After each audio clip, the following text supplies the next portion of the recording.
Hi, and welcome to Off the Beaten Tracks, where we even have meat in our salads.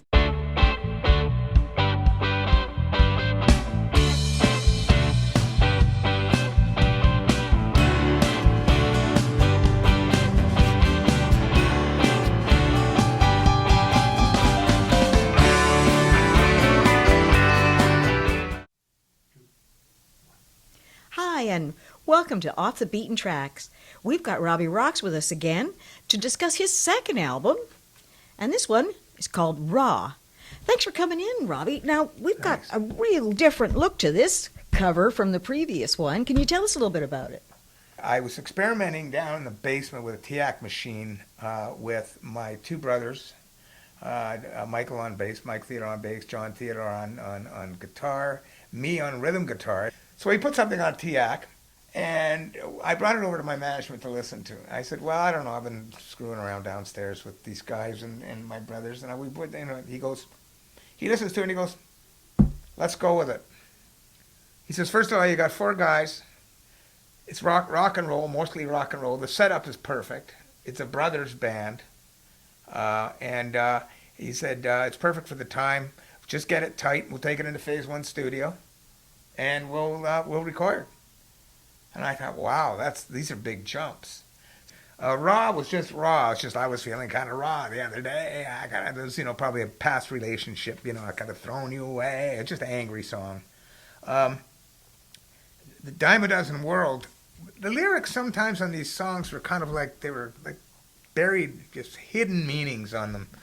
Dime a Dozen World, everything's dime a dozen. There's dime a dozen this and dime a dozen that. I mean, I could say that more now than I could back then. Dime a dozen Tim Hortons donuts, time that is happening now. Back then, dime a dozen Red Barn. Red Barns, if you remember the Red Barn. Dime a dozen this and that, blah, blah, blah, blah. And I was just complaining about too much of the same thing. Hello, Sandro. That was an interesting song because I had a friend, Sandro De Lorenzo, he's an Italian guy, and I would write a song based lots of times on just something somebody said. So we were at their place. His aunt, they had money. They were in a rich, very well-to-do Italian family, and his aunt came over during a party and said, "Hello, Sandro. Did you have a good year at school?" And all of a sudden, click, and I took that as the beginning line of one of my songs, and I turned it into a whole other things. Did you have a good year at school? Did you learn how to tie your shoes? Did you work with your father too? And I go on and on and on, and I kind of cut it up. And his kids even today said, "Was that about my dad?" Because I'm actually cutting the hell out of him. I said, "Well, it's not really about your dad. I just used a situation that I heard about when your dad was with me." That's Hello, Sandro. The Pie Cometh talks about I got the idea from The Pie Cometh. And now these songs were like really heavy rock, just wailing. It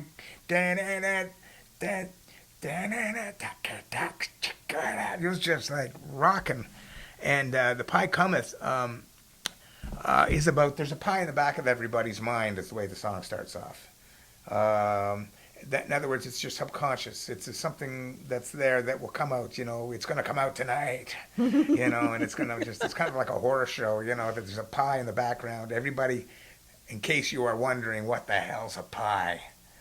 And then I go on to talk about what's a pie, and a pie is just a part of your brain that just doesn't never get stimulated or active.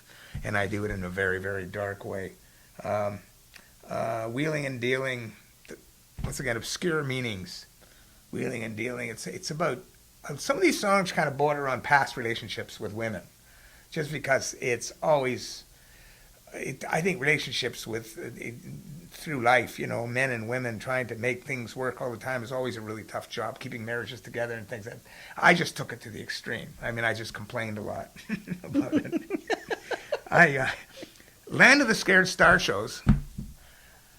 Land of the Star Shows was basically written about a management company that I had, and I'm not going to mention any names, but all their meetings were around food.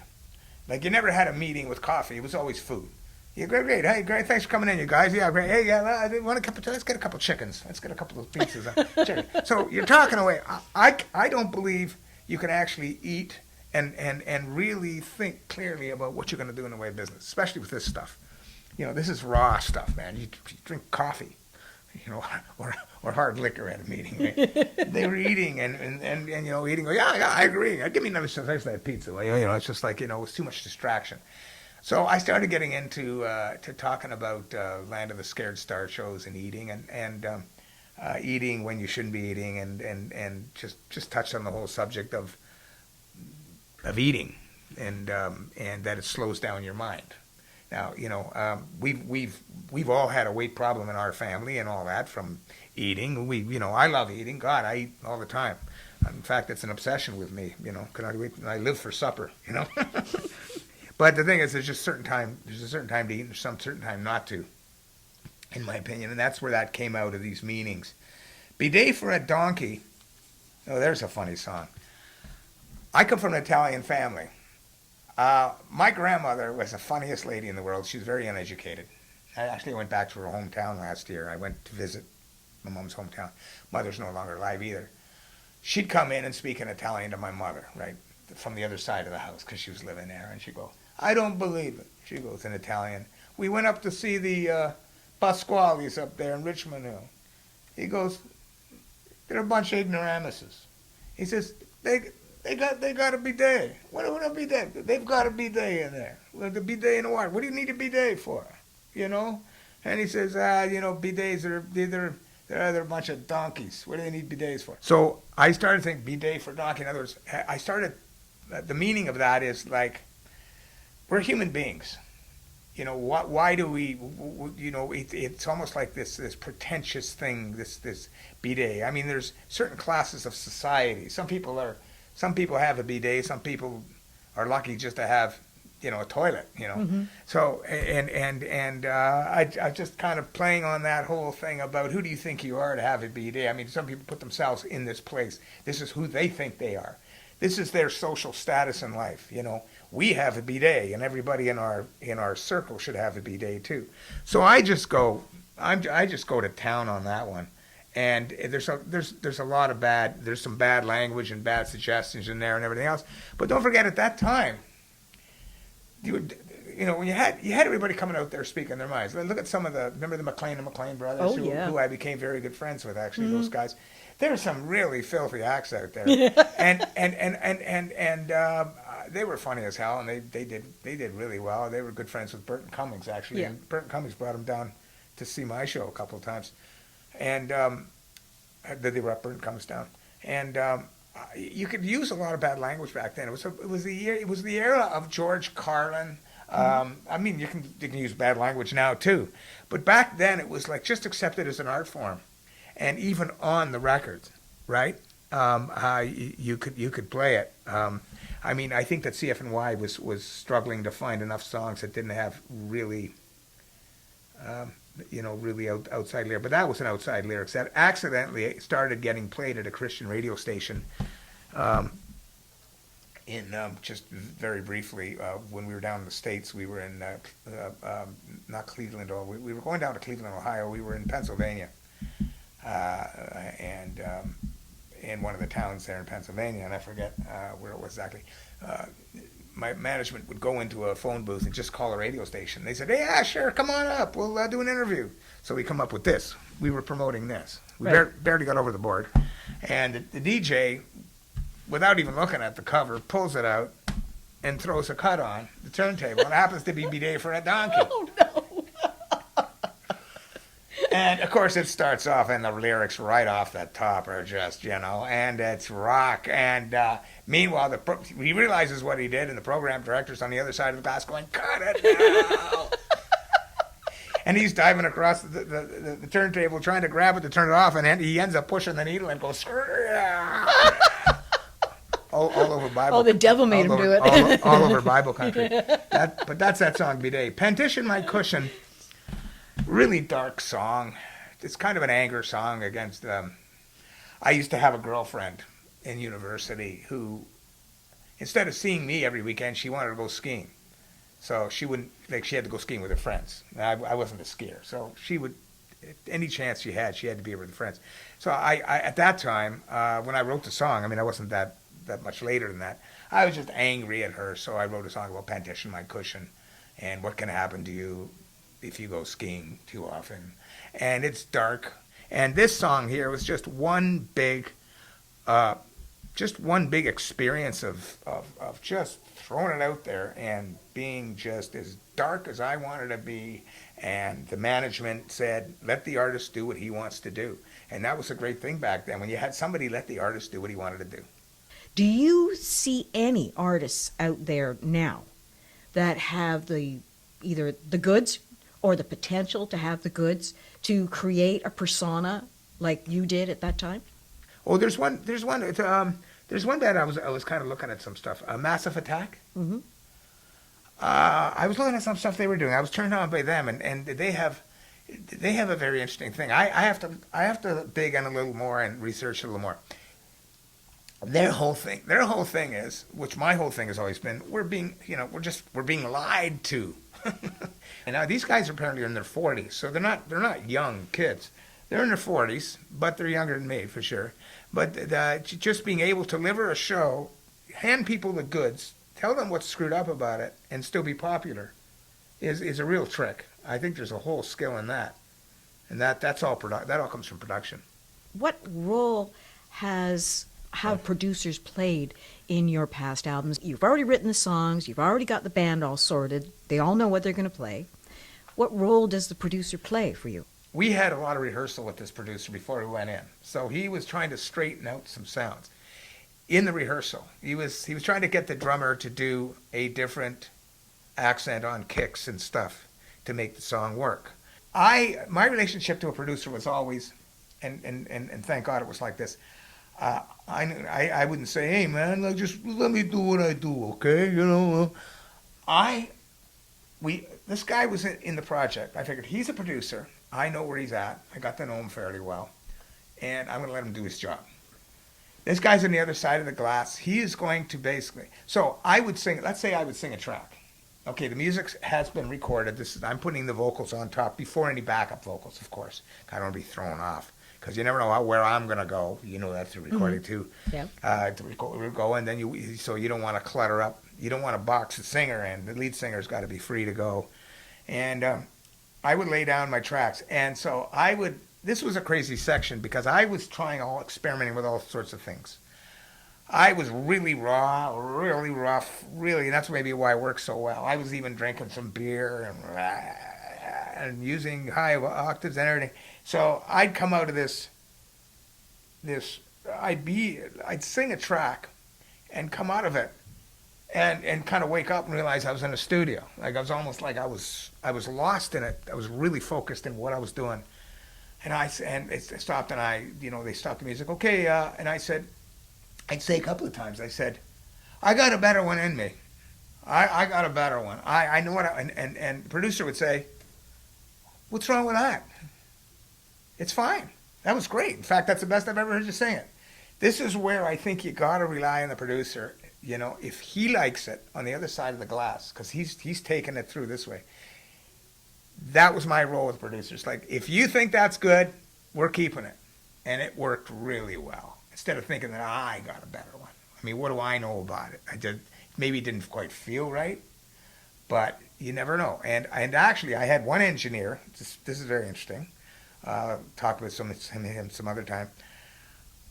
What he does is, we're doing a bunch of ghost vocals, like scratch vocals, that you do with a band, so it's to keep the band on track while you're doing your beds. So then they're scratch vocals, so you're going to get rid of them. Sometimes he believes that the best vocals come out of scratch vocals. It can be. So we're going through it. It's about time for me to sing my track, and he goes, let's listen to what you're doing with scratch. I'm going, okay. We're kind of wasting time though, He goes, let's just listen to it. And he listens to it and he goes, that was great. I said, I got a better one. Are you kidding? Those are scratch. I was barely trying. He says, that's why it sounds great, because you're barely trying. I was just doing things with my voice that were kind of like, just horsing around almost, right? Yeah. So I think that's the relationship with the producer in our projects, is they realized that this thing was really outside. This is a real out there project, and we got to let the artist go as much as possible, or he's just not going to feel cramped, and it's just not going to come across. Meanwhile, we'll keep the rhythm section in control. So the role of the producer, basically, in this case for you, was to basically be a second look to stop you from sort of going right into total perfectionism, and to accept the raw of the raw. Yeah. Can you imagine a band? Well, you've got the experience. A band trying to produce themselves in a studio with just an engineer. That's madness. Well, it depends on the egos. Poor engineer. I mean, his job basically is just to basically be the engineer. But can you imagine, like, it's for four guys in the studio wondering if then you have to keep going in. Bands do it. Some bands get along great, but geez, there's been some. We had this one incident. I think it was here. Was click track click. There was a question of whether you put a click on or you don't put a click on, right? And of course, a click track, depending on the project, is a good idea. Sometimes it's not. The click track keeps the drummer in line, but a lot of drummers are intimidated by a click track because they feel like they're being really locked into a click, which is much easier for editing. Although back in the analog days, it didn't matter as much. Now in the digital days, I think the click track is important, especially if the band is confident to play with the click. I'd rather play with the click actually, but I don't want to hear it when I'm singing. But the band should do it right. So there's the big argument about putting a click on. Now, a producer can, because he's trying to work with this thing, can insist on a click, which could piss everybody off. And I remember we having this big problem in one of our recordings with a click because the drummer didn't want a click. He felt very intimidated with the click, right? And so there's this big thing. We ended up having a click anyway because I kind of had to put my foot down a little bit. But you don't want to go into recording with a lot of baggage. Like you don't want to go in and try to be an artist when you're not getting along with anybody. It really does affect the project. You don't want to be kicking guys out of the session. Okay, you're relieved. Bring in the next guy. Open another can of drummers. Another can of drummers, another can. Yeah. So my relationship with try to answer that question with the producers is, I chose this guy. Let him do his job. How do you go about choosing the order of the songs? Well, in fact, how do you go about choosing the songs that are going to be in the final grouping for the album? Well, we choose in advance, and because it's low budget, we don't have a lot of time and don't have a lot of money. We know what we're doing when we go in. We don't go in with 20 songs. We go in with exactly as many songs are on here, which is, I think it's 9 on this picture album. We go in with those songs, and that's the songs we're working with, and that's how we do it. And we know for sure those are the songs we want, and we just got to work with those. And we don't have an order, of course. We just record and see how they go. But the order of the songs, a lot of the order of the songs have to do with how they come off the top musically, what they sound like musically. Like, how do we want to start this thing? Do we want to really hit it hard? And this one, Raw. Raw is the simplest tune on here. Raw has 2 verses, a chorus, and a verse, even though it's still different, and it's not a hit. But it's a song that the radio stations could play. It doesn't change. It doesn't change time signature a bunch of times through it or change sections. It just drives. And if a DJ hears that, and they were thinking in terms of DJs too, The producer says, let's put Raw up front because they play that one. That's the song they can play. First cut, they'll play it. It's safe. It rocks. No one's going to complain. Nobody in a car is going to complain and go, I don't like this song. They might say, what is this song? Maybe I don't like it or I've never heard it. But that's basically, we kind of know what you're doing when you go in these low budget projects. Thanks for tuning in today. This has been Off the Beaten Tracks with Robbie Rox, and we have been discussing Raw.